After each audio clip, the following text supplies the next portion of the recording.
Bonjour à tous amis, c'est Matt et aujourd'hui je vous retrouve pour une nouvelle vidéo sur Disturb Universe dans laquelle on va s'attaquer au montage d'un PC d'une configuration pour un budget d'environ 1100 €. Cette vidéo est un petit peu spéciale puisque la configuration que l'on va monter n'est pas dédiée principalement au gaming mais plutôt à du travail. En effet, cette configuration se doit de faire tourner des logiciels de traitement audio, de mixage, d'enregistrement, etc. Donc ces logiciels sont assez gourmands en termes de performance et bien évidemment on va installer une petite carte graphique pour pouvoir se lancer quelques petits jeux. L'objectif avec cette configuration, c'est que pour un budget d'environ 1100 €, ce qui est vraiment un budget assez faible, on puisse utiliser notre ordinateur comme véritablement un outil de travail pour vraiment travailler dans la musique justement, mais on pourra également développer d'autres travaux avec une configuration comme celle-ci. L'objectif, c'est également qu'avec cette configuration, on puisse également se détendre et jouer à quelques jeux vidéo sans avoir spécialement de compromis. Les amis, au cours de mes précédentes vidéos de montage de PC, vous m'avez fait remarquer que j'allais pas trop dans la précision,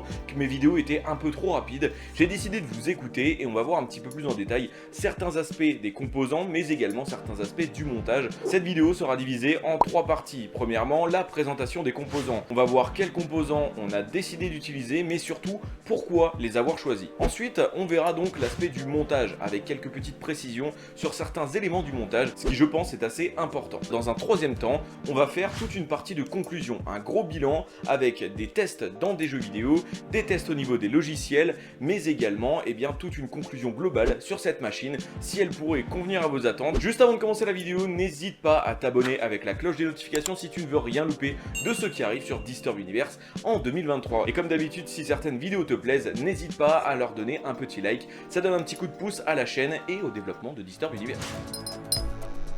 Commençons par la présentation des composants. Alors là, on a une liste non exhaustive de composants qui sont vraiment très intéressants. Je rappelle qu'on est dans un budget d'environ 1100 €, mais surtout que c'est une configuration dédiée au travail. On aura donc besoin d'une bonne base, processeur, carte mère et RAM pour permettre une utilisation décente de tous ces logiciels avec des bonnes performances. Le choix du processeur s'est donc tourné chez Intel pour un Intel Core i5 13600KF. On est sur l'un des processeurs les plus performants de sa génération. Le i5 13600K, c'est une bombe vraiment en termes de performance. Il surpasse et de loin des i9 de précédente génération. On s'est donc tourné vers le 13600KF, le F signifiant sans partie graphique. On n'a pas spécialement besoin d'une partie graphique puisqu'on va avoir quand même une carte graphique. Ça nous permet du coup d'économiser un petit peu d'argent sur ce processeur. Et finalement, on a privilégié Intel plutôt qu'AMD étant donné que chez AMD, les processeurs sont un petit peu plus chers pour des performances un petit peu moins bonnes. Le Intel Core i5 13600KF est aujourd'hui l'un des meilleurs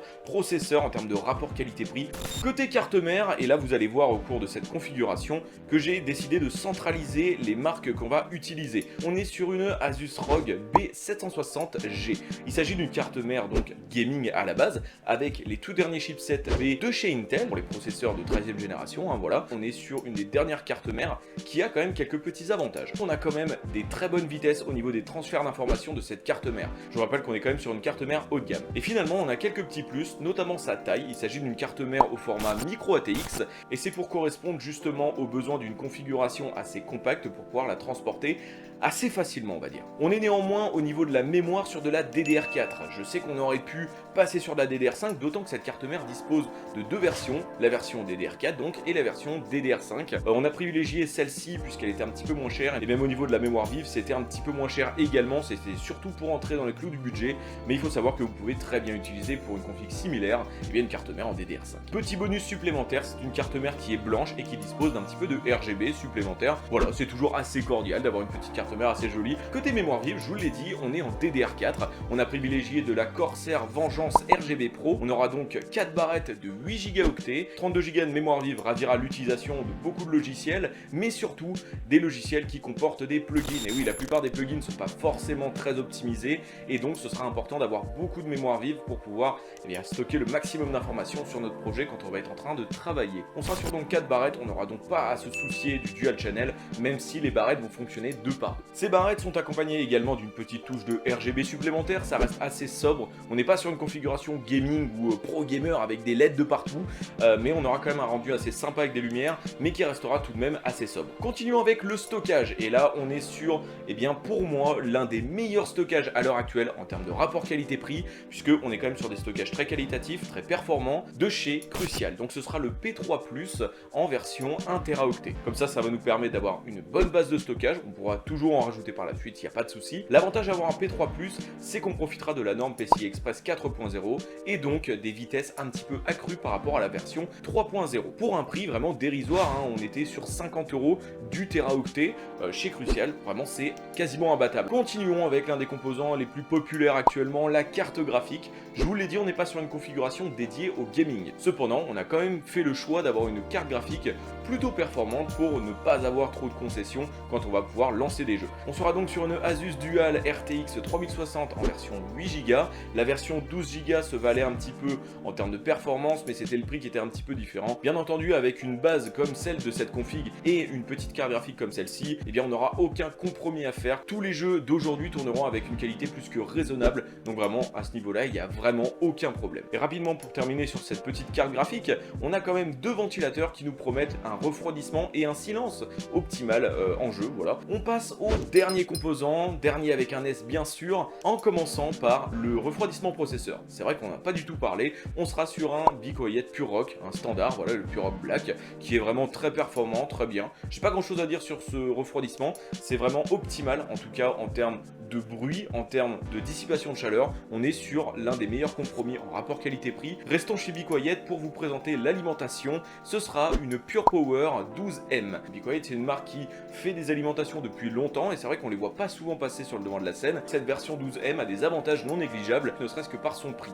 Premièrement, on retrouve une certification 80 Plus Gold qui nous promet un bon rendement et surtout, eh bien, une durabilité dans le temps. On sera sur donc 750 watts d'alimentation, ça c'est pas mal, mais un petit peu plus que ce que le PC va demander. C'est vraiment pour privilégier une potentielle upgrade. Parlons de l'évolutivité justement parce que cette alimentation embarque les tout derniers connecteurs 12 volts HPWR. L'avantage donc de tout ça, c'est que avec une telle puissance et surtout ce connecteur, ça va nous permettre dans le futur de pouvoir y intégrer une carte graphique un petit peu plus performante et surtout de dernière génération et de pouvoir vraiment avoir du gaming encore plus confortable sur cette config étant donné qu'on a quand même une base qui est vraiment non négligeable et qui va pas nécessiter d'upgrade dans un futur proche. Finalement, terminons avec le boîtier. Il faut que je vous en parle parce que ce boîtier c'est vraiment un petit coup de cœur. On est sur les tout derniers boîtiers de chez Asus, Asus Prime AP201. C'est des boîtiers qui proposent une qualité d'usinage vraiment très propre. On est sur un boîtier assez compact qui propose uniquement du micro ATX et du mini ITX pour le format de carte mère. Ce boîtier existe en deux coloris, le blanc et le noir, eux-mêmes divisés en deux versions, version avec vitre et version sans vitre. Pour notre part, on a choisi un boîtier noir avec vitre qui fera un petit peu ressortir les couleurs de la carte mère. Voilà donc pour les composants qui composent cette configuration. On voit qu'on aura quand même beaucoup de performance, mais surtout un aspect assez compact et vraiment assez sobre. Voilà les amis, il est maintenant temps de passer au montage du PC. Commençons dès à présent par la carte mère et on va tout de suite faire un petit unboxing assez rapide de cette dernière. Vous voyez donc la petite B760G de chez ROG. En tout cas elle est très jolie, le format carré, la petite finition blanche et tout. Et il est maintenant temps d'installer le processeur. Alors là on est chez Intel, les broches se trouvent sur la carte mère et donc il va falloir faire assez attention. On déverrouille donc notre petit loquet et on va pouvoir insérer gentiment notre processeur. Les processeurs LGA 1700 sont un petit peu plus rectangulaires. On a passé le format carré de chez Intel qu'on avait depuis des années. Ça aura son importance un petit peu par la suite, donc on verra ça au moment du refroidissement. Une fois que le processeur est donc installé, on pourra refermer le petit loquet sur le processeur. Et voilà, le processeur est désormais installé dans cette petite carte mère. Ça fait plaisir de voir du beau matériel comme ça en tout cas. Commençons donc par un petit unboxing de cette mémoire vive. Je vous l'ai dit, on avait 4 barrettes, alors c'est l'occasion de vous les montrer un petit peu plus amplement. Et donc l'objectif, ça va être de les installer sur les 4 slots prévus à cet effet. Là, on n'a pas à se soucier de la disposition, on utilise le dual channel, mais vu qu'on a 4 barrettes et donc 4 slots, pas de question particulière en ce qui concerne le placement des différentes barrettes. Une fois celle-ci installée, on continue directement avec le SSD. On démonte donc le diffuseur thermique qui cache le slot principal de SSD, on insère le petit P3 Plus de chez Crucial à l'intérieur, on le verrouille avec le petit loquet en plastique et voilà, le SSD est désormais installé. Bien évidemment, on n'oublie pas de retirer le petit blister du diffuseur thermique, sinon il va un petit peu surchauffer quand même le SSD. Voilà notre carte mère jusqu'à présent, elle est complète en termes de composants, il nous manque juste le refroidissement.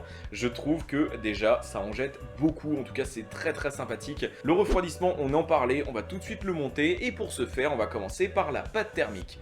Alors je vous le disais, les LGA 1700 sont un petit peu plus rectangulaires. On va donc appliquer plutôt qu'un seul petit grain de riz, un point au centre qui va se diviser sur toute la surface, on va en appliquer 3, voilà, en vertical, ce qui va nous permettre de couvrir l'intégralité de la surface du processeur. Alors pas de panique, hein, quand vous allez poser votre radiateur, la pâte thermique va s'étaler, mais elle s'étalera davantage avec la chaleur du processeur. Petite parenthèse, j'utilise la Arctic MX6 qui est une très bonne pâte thermique, encore une fois, rapport qualité-prix, on est vraiment au top. Finissons le montage de notre ventirad en intégrant le ventilateur qui va dissiper la chaleur du radiateur, forcément. On en a terminé pour cette petite carte mère, il est maintenant temps de passer au boîtier et j'ai quand même pas mal de choses à vous dire.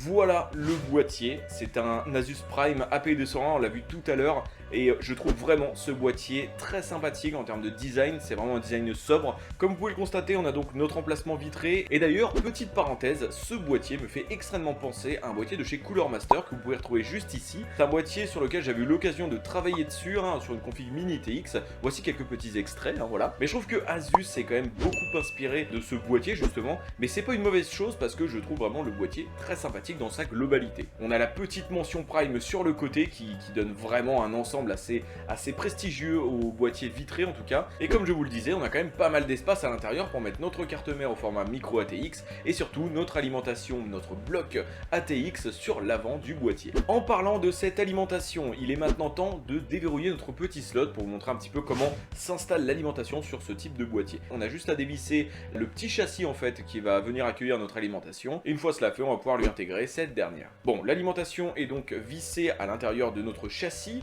Il est maintenant temps de connecter les différents câbles. Je vous l'ai dit tout à l'heure, c'est une alimentation modulaire, ce qui veut dire que on va pouvoir sélectionner les câbles qui nous intéressent. En l'occurrence, on aura besoin du 24 pins pour la carte mère, du 2x4 pins du processeur et finalement du 8 pins de la carte graphique. Voilà, pas besoin de fioritures, on n'a pas de dispositif en SATA ou quoi que ce soit, donc on reste vraiment sur le strict minimum. Et on va pouvoir installer notre châssis intégré de notre alimentation directement dans le boîtier. On va donc se charger de mettre la carte mère avec tout ce qui s'ensuit dans le boîtier. Déjà on commence par retirer le petit blister de l'IO Shield et on va pouvoir intégrer délicatement la carte mère dans son boîtier. Et je vous propose un petit timelapse de cable management. Bon, on va pas se mentir, ce cable management n'est pas incroyable, hein. Il est là, il est présent, au moins les câbles ne se voient pas. On va pouvoir refermer les différents panneaux de notre boîtier pour pouvoir le réassembler et installer les derniers petits composants. Passons donc à cette fameuse carte graphique et on va tout simplement faire un petit unboxing pour commencer. Voilà donc la boîte que l'on va ouvrir pour découvrir une autre boîte. Non, promis, c'est pas le petit cadeau de Noël empoisonné où il y a que des boîtes et au final il n'y a pas grand chose comme cadeau à part de l'air. Voilà donc la petite RTX 3060 de chez Asus, avec deux ventilos plutôt performants et en même temps assez silencieux. On va donc tout de suite l'intégrer à notre configuration, mais juste avant tout ça, il faut quand même retirer les deux petites barres où il y aura l'IO Shield de la carte graphique. On va pouvoir insérer donc notre fameuse carte graphique à l'intérieur de notre boîtier. Le montage de ce PC est donc terminé et vous connaissez le rituel, tant qu'il y a une vitre, il y a un blister qu'il faudra donc retirer. Petit moment satisfaisant du coup.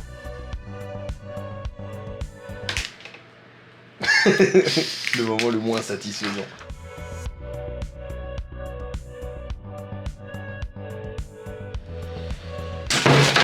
Ouh là là, la vitre a failli se briser. Oui, petite dédicace à Flo qui a eu des sueurs froides en enlevant ce petit blister. On va pouvoir donc passer au tout premier démarrage de cet ordinateur.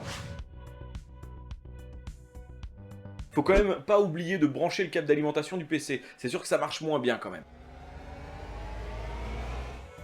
Le PC, comme vous pouvez le constater, se démarre correctement. Maintenant, place à l'installation de Windows, l'installation des pilotes, et on se retrouve pour le petit bilan final.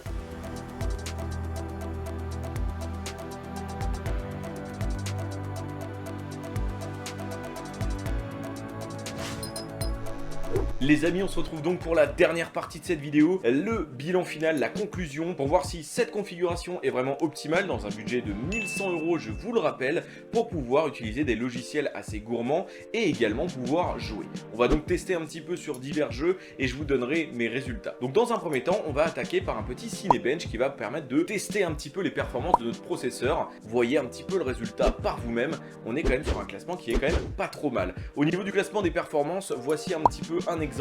On est quand même sur de très bonnes performances avec ce Cinebench. On va tout de suite enchaîner avec un petit Time Spy de chez 3D Mark, bien sûr, un test que beaucoup de personnes font et avec lequel on a beaucoup de références aussi pour pouvoir se classer au niveau des performances. Côté processeur, on a quand même un très bon score. Côté carte graphique, c'est un petit peu moins élevé. Forcément, on n'a pas une grosse carte graphique non plus, mais franchement, on voit que dans la globalité, on a quand même une machine qui devrait tourner correctement. Après quelques utilisations de différents logiciels pour voir un petit peu ce que le PC a dans le ventre, on n'a repéré aucune faille. Vraiment, tout tournait correctement. Côté jeux vidéo, je sais que ça intéresse énormément de monde quand même qui regarde cette chaîne YouTube, donc on va quand même en parler puisque cette configuration permet de jouer quand même à beaucoup de jeux vidéo. Et donc voici les différents jeux que j'ai pu tester. Alors voici les performances dans GTA V par exemple. Donc on voit qu'on a quand même des performances plus que raisonnables dans une qualité graphique ultra. Ah oui, d'ailleurs, je précise, tous les tests qu'on a fait sont en configuration graphique maximale, donc ultra. On peut pas aller au-dessus. Côté Minecraft RTX, vous voyez qu'on est quand même à des performances vraiment impressionnantes, vraiment surprenantes pour la configuration globale. Passons à Forza Horizon 5, un jeu qui est assez gourmand en termes de performance, qui est très beau également. C'est vraiment surprenant. Déjà qu'on avait une bonne base au niveau de notre processeur et notre RAM, avec notre carte mère, tout ça, on était en droit de s'attendre à des petites chutes de FPS, voilà. Et au contraire, moi je suis particulièrement surpris de voir qu'il y a quand même beaucoup de répondants avec cette carte graphique. Finissons avec 2-3 jeux où je vous mets différents graphiques pour que vous puissiez vous rendre compte un petit peu des performances en jeu de cette configuration. Et je terminerai bien évidemment par ma petite conclusion sur cette machine. Déjà, je trouve que c'est une machine vraiment très abordable d'un point de vue budget, ce qu'on pourrait considérer comme de l'entrée de gamme dans le monde de l'informatique, mais surtout pour de l'entrée de gamme, eh bien on est quand même sur une machine très performante. J'ai monté des machines d'entrée de gamme qui avaient un budget similaire, beaucoup moins performant que ce genre de machine, et franchement, si vous cherchez à travailler sur votre ordinateur, faire de la post-production, par exemple en vidéo, du traitement photo ou autre, hein, que sais-je, cette configuration pourrait vous correspondre justement. Niveau gaming, ça vous permet également de jouer, on l'a vu, et avec de très bons résultats. Et donc voilà, la conclusion, elle est là en fait. Les performances sont au rendez-vous, le prix est assez limité, donc vraiment, au niveau rapport qualité-prix, on tourne sur quelque chose de très juste, de très cohérent et de très agréable, très sympathique. Voilà les amis, en tout cas pour cette petite vidéo, ça m'a fait plaisir de vous présenter ce montage. Dites-moi ce que vous en avez pensé dans les commentaires. Et puis si jamais vous avez une config ou que vous prévoyez de vous monter une configuration, n'hésitez pas à me mettre les détails dans les commentaires. Si cette vidéo vous a plu, comme d'habitude, vous pouvez laisser un petit like, ça me ferait super plaisir et ça aide énormément pour le développement de Disturb Universe. Et quant à moi, je vous retrouve une prochaine fois dans une nouvelle vidéo. À la prochaine et salut!